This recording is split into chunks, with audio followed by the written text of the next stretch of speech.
राजवीर, तुम यहाँ बैठे हो और पापा जी अपने कमरे में। आखिर पापा जी को किसी ना किसी नतीजे पर तो पहुंचना ही होगा ना। मैं पापा के फैसले का इंतजार कर रहा हूँ। अगर आदित्य मारा गया तो मीनाक्षी पर विधवा होने का दाग लग जाएगा। पुलिस को ऐसा कोई सबूत नहीं मिलना चाहिए कि सूर्या के साथ हमारी कोई बातचीत भी हुई है। जो बात सामने आई है उसे जानने के बाद तो मैं यही कह सकता हूं कि अब इस सगाई का कोई मतलब नहीं। मैंने तो सम्मान बढ़ाने के लिए ये रिश्ता जोड़ा था, सम्मान खोने के लिए नहीं। धोखे का खेल तो आपने हमारे साथ खेला है। आपने हमसे ये बात छुपाई कि आपकी बेटी किसी और से प्यार करती है। बताइए क्यों किया इतना बड़ा धोखा आपने हमारे साथ? दोनों की जोड़ी कितनी अच्छी लग रही है मैडम।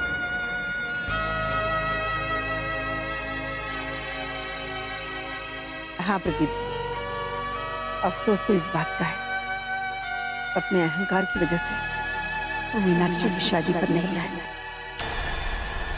जी मैडम, उनकी तो सोच ही ऐसी। वो सबके दिलों पर नहीं, सबके ऊपर हुकूमत करना चाहते हैं। जिसका असर दिलों पर ना हो वो कभी हुकूमत कर ही नहीं पाता है। सबके दिलों में जगह बनाने की जरूरत होती है। उन्हें इतना तो पता चल ही जाएगा कि इस शादी में आपने मेरी मदद की है।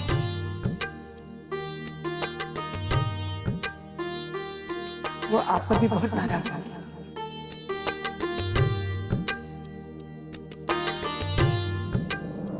आप चाहे तो ये भी कह सकते, आपको तो पता ही नहीं था कि आज मीनाक्षी और आदित्य की शादी है। नहीं मैडम, आप भी तो सच की राह पर चलने की बात करते हैं। आपने भी सच नहीं छुपाया, आपने भी सर को सब कुछ सच सच बता दिया। अगर हम पर कोई बात आई तो हम भी सच ही बोलेंगे, सब कुछ सच बोलेंगे।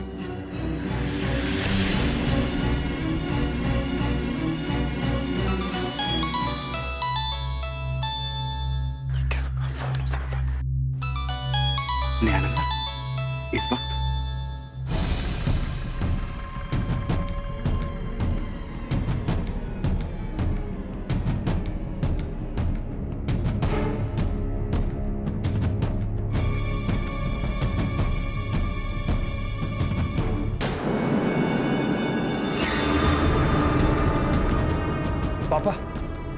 पापा पहले तो उसके फोन की रिंग बज रही थी, लेकिन वो फोन काट रहा है।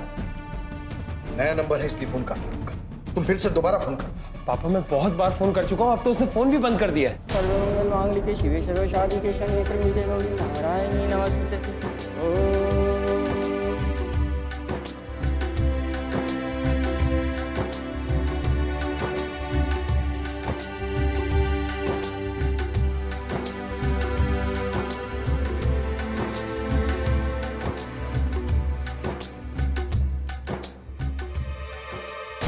तो मैं क्या करूं पापा? मैं एक काम करता हूं, मैं शिव मंदिर नहीं बेटा, तुम उसे फिर से फोन करो।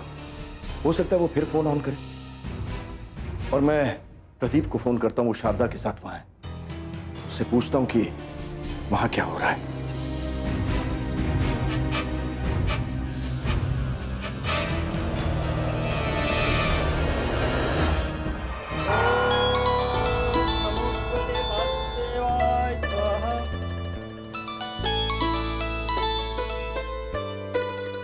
नमस्कार सर। प्रदीप वहां क्या हो रहा है? शारदा तो वही है ना? जी मैडम यही है। शादी हो गई या होने वाली है? जी सर, शादी शुरू हो चुकी है। और आप भी यहाँ आ जाते तो सबको बहुत खुशी होती सर। मुझे मत बताओ प्रदीप, शारदा के कहने पर तुमने ही ये सब तैयारी करवाई होगी और तुमने मुझे भी बताना जरूरी नहीं समझा। सर अब इसे सही समझें या गलत समझें, लेकिन जब दो लोगों की तकदीर मिल जाती है तो इसी तरह से रास्ते बनते हैं और तकदीर के आगे सबको सर झुकाना पड़ता है। कुछ लोग ऐसे भी होते हैं जो तकदीर को साथ लेकर चलते हैं। वो कभी तकदीर के आगे सर नहीं झुकाते, बल्कि तकदीर उनके आगे सर झुकाती है। समझे प्रदीप? ये तो आपकी सोच है सर। तकदीर जिस पर इस तरह से मेहरबान हो, वो अगर तकदीर के खिलाफ चला भी जाए तो कोई हैरानी की बात नहीं है। शायद तुमने भी यही सोचकर शारदा का साथ दिया कि मैं जो कर रहा हूं वो गलत कर रहा हूं। हम माफी चाहते हैं सर, लेकिन बात सही और गलत की नहीं है, बात है खुशियों की। खुशियां बड़े महलों की गुलाम नहीं हुआ करती सर। खुशियां तो हमेशा वहां मिलती है जहां दो दिल जुड़े हुए हैं। लेकिन हमें अफसोस तो इस बात का है सर कि आपने जमाने को तो समझ लिया, लेकिन अपने ही बच्चों की खुशियों को नहीं समझ पाया आप।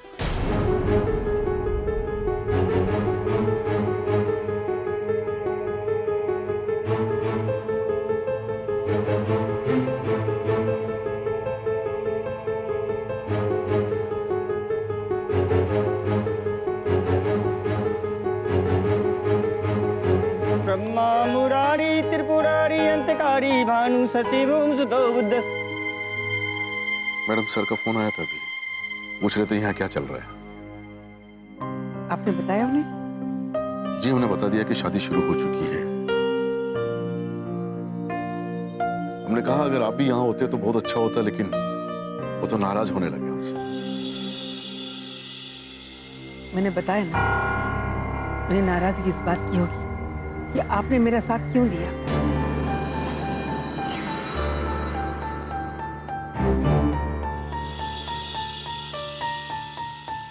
हाँ मैडम, वो नाराजगी जाहिर तो कर ही रहे थे, लेकिन हमने भी कुछ भी छिपाने की कोशिश नहीं की। जो हमारे मन में था सब कुछ कह दिया। लोग बड़े बड़े दावे करते हैं, जमाने को और दुनिया को समझने के दावे करते हैं। क्या मतलब है ऐसे दावों का जब इंसान अपने बच्चों को ही ना समझ पाए।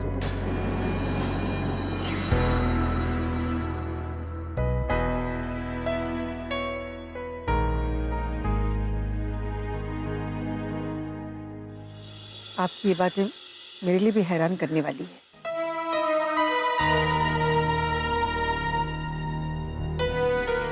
हम तो ये भूल चुके हैं मैडम कि कल सर हमें अपने साथ रहने देंगे या नहीं रहने देंगे, लेकिन हमने तो ये आप ही से सीखा है कि अपनी सोच अपनी समझ को दरकिनार रखते हुए हर बात पर किसी की रजामंदी को जताते हुए ना, ये तो गुलामी होती है और गुलाम किसी को नहीं होना चाहिए। मुझे अफसोस इस बात का है प्रदीप जी, ये दुख हरदम रहेगा। उनकी जिद और मेरे फैसले की वजह से हमारे परिवार को हरदम बदनामी से गुजरना होगा। आचार्य जी के साथ रिश्ते तो खराब हो ही जाएंगे।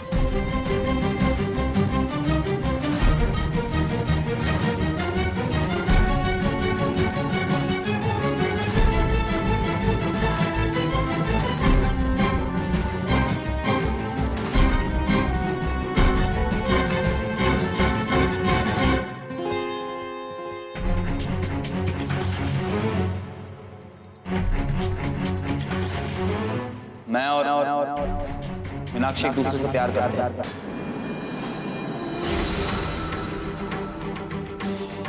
मैं आपसे उसका हाथ मांगना चाहता हूँ। मीनाक्षी का नाम अपनी जुबान पर लाने के शब्द जुबान पे लाने से पहले जरा देख लिया करो कि तुम किसके सामने बैठे हो और क्या बोल रहे हो। और आप अपनी राजनीति के लिए हमारे प्यार का गला नहीं घोट सकते। अपनी जुबान को लगाम दो दैत्य। अपनी औकात देखी है तुमने?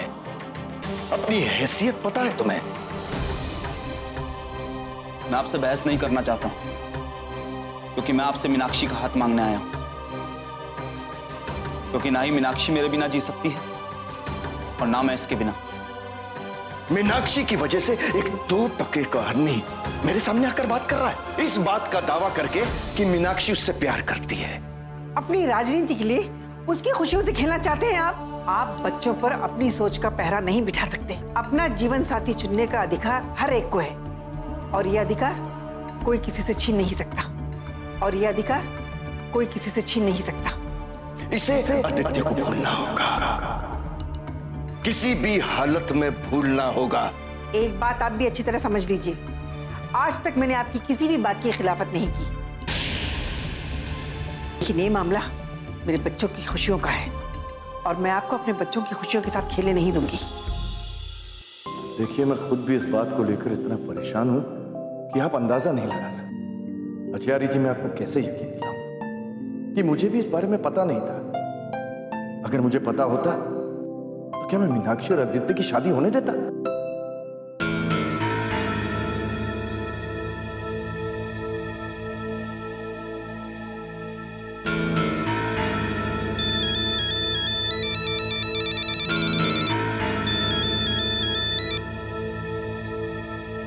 हाँ, कहिए आचार्य जी। बलदेव जी, वाकई झूठ बोलना तो कोई आपसे सीखे। ये क्या कह रहे हैं आप? वही कह रहा हूं जो सच है। दुनिया के सामने, सारे रिश्तेदारों के सामने शर्मसार करके रख दिया आपने मुझे, और आप खुद को बेगुनाह साबित कर रहे हैं ये कहकर कि आदित्य और मीनाक्षी के प्यार के बारे में आपको कोई जानकारी नहीं थी।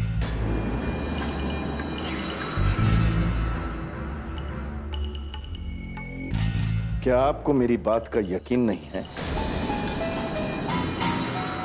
बलदेव जी, ये राजनीति नहीं बल्कि रिश्ते की बात थी, जिस पर आपने राजनीति शुरू कर दी। बड़ी सफाई से झूठ भी बोलो और उस पर अड़े भी रहो। वाह वाह। आचार्य जी, लगता है कि अब आप भूल रहे हैं कि आप किससे बात कर रहे हैं।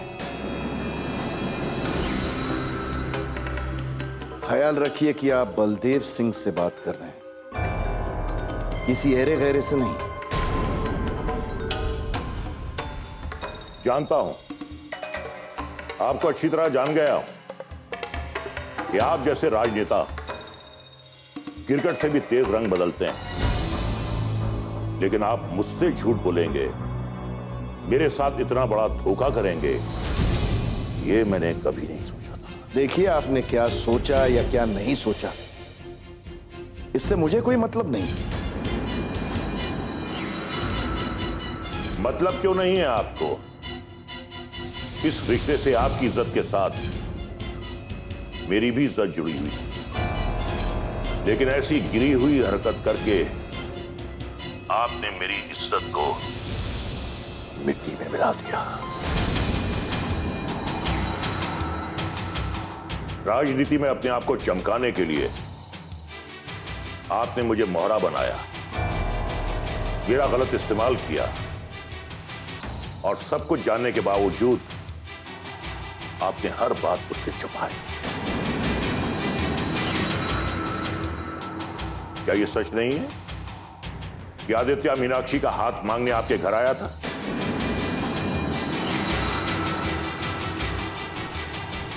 क्या यह सच नहीं है कि शारदा देवी हमारे इस रिश्ते से बिल्कुल खुश नहीं थी?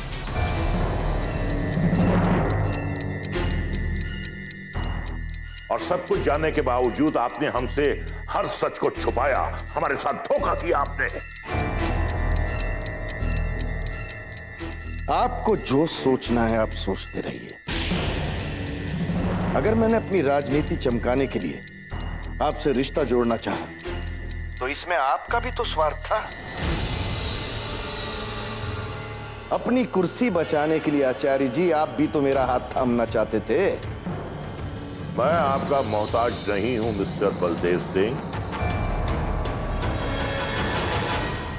मोहताज कोई भी नहीं होता, लेकिन घुटने तो सब टेकते हैं, और मेरे घर की दहलीज पे घुटने टेकने आप आए थे, मैं नहीं। बस कीजिए बलदेव जी, बस कीजिए। आज मुझे महसूस हो रहा है कि आप जैसे आदमी से हाथ मिलाना और आपके घर से अपना रिश्ता जोड़ना मेरी जिंदगी की सबसे बड़ी भूल है।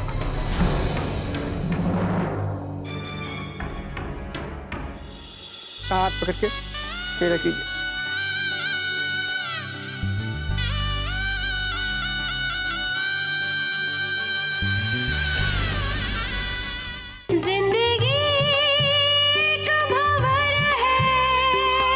अरे तो मैं कौन सा आपसे हाथ मिलाने के लिए बेचैन हूं? बलदेव सिंह आज भी अपने आप को इतना ताकतवर समझता है कि आप जैसे पार्टी अध्यक्ष को अपने आगे पीछे घुमा सकता है। और वो मेरी ताकत ही थी कि आप खुद मेरे पास रिश्ते की बात करने आए। बस करो बलदेव, बस करो। अब ये भी देखते हैं कि तुम में कितनी ताकत है और मुझ में कितनी ताकत है। और ये भी देखना कि आगे चलकर कौन घुटनों के बल किसके घर आएगा गिड़गिड़ाता हुआ माफी मांगने। जरूर देख लीजिए।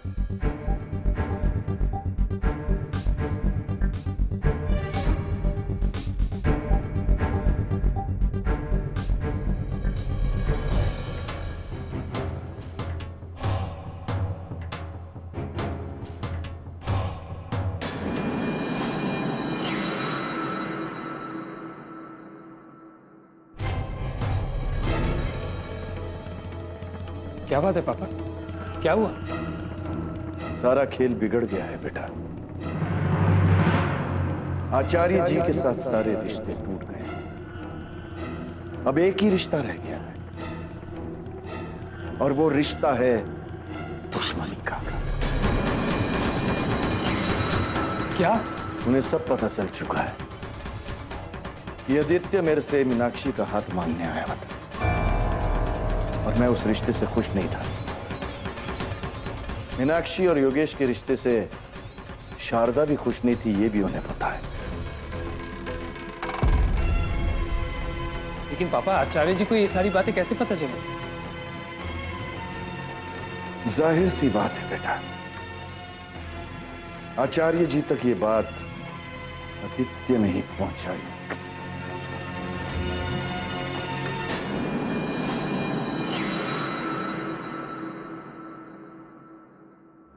आज का दिन हम सब के लिए बहुत मुबारक दिन है भाई। शादी का शुभ मुहूर्त भले ही बलदेव सिंह की बेटी मीनाक्षी के लिए हो, लेकिन असल में ये शुभ मुहूर्त सबसे महत्वपूर्ण तो हमारे लिए। जिसका इंतजार था उसी का फोन है।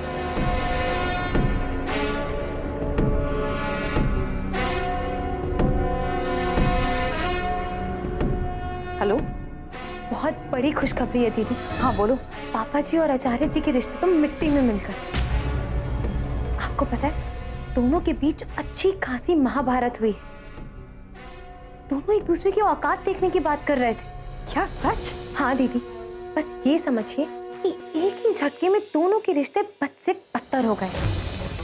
रिश्तेदार बनकर एक दूसरे को गले लगाने वाले अब एक दूसरे के गले काटने की फिराक में। वाह, सचमुच बहुत अच्छी खबर दी है तुमने। आप जो चाहती थी वो हो चुका है दीदी। रिश्ते और प्यार की बारिश तो नहीं हुई, लेकिन उन दोनों के बीच में नफरत की आग तो जरूर लग चुकी है। मुबारक हो दीदी।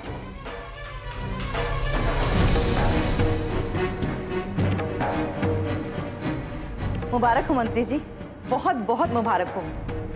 आचार्य जी और बलदेव सिंह के बीच में गुस्से और नफरत की ऐसी दीवार खड़ी हुई है, ऐसी आग लगी है, इसे बुझा पाना किसी के लिए भी मुश्किल होगा। दोनों ने एक दूसरे की औकात देखने की बात की है। वाह, बहुत अच्छे रजनी जी, बहुत अच्छे। अब पार्टी की ओर से आपकी टिकट पक्की। लल्लन, मुंह मीठा कराओ रजनी जी का। अभी लाया। बधाई हो। बहुत बहुत धन्यवाद मंत्री जी।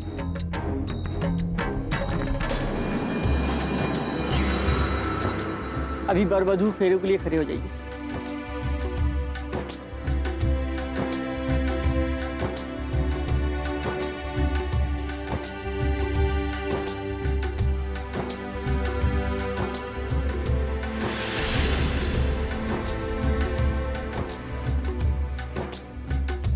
अभी वर वधू एक दूसरे को माला पहनाएंगे।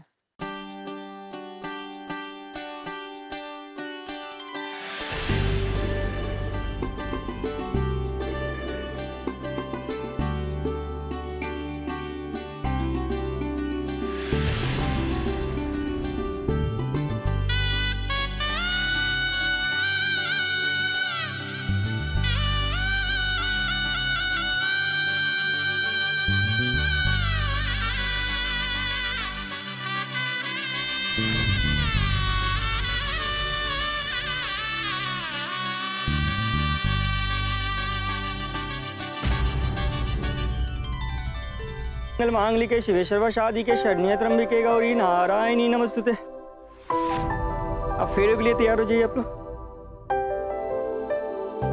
हाथ पकड़ के फेरा कीजिए। सर्वसाधिके शरण्ये त्र्यंबके गौरी।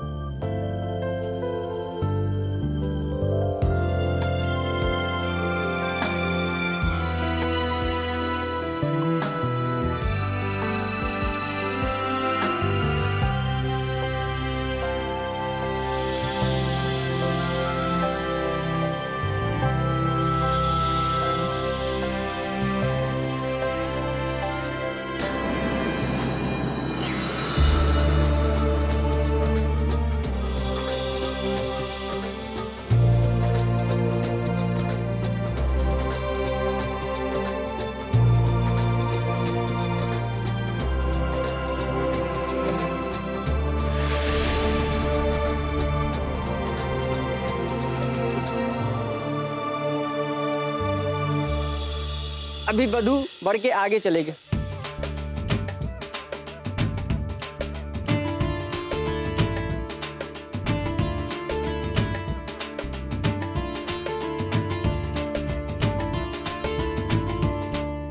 जिंदगी एक भंवर है।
अभी वधू बढ़ के आगे चलेगा।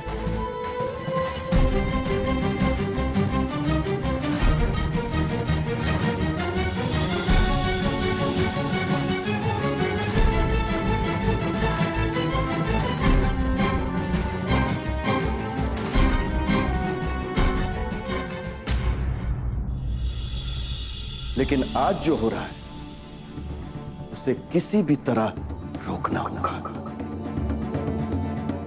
बहुत जल्दी पुलिस इस सच्चाई तक पहुंच जाएगी कि किसने उसका कत्ल किया है और इस साजिश के पीछे किसका हाथ है।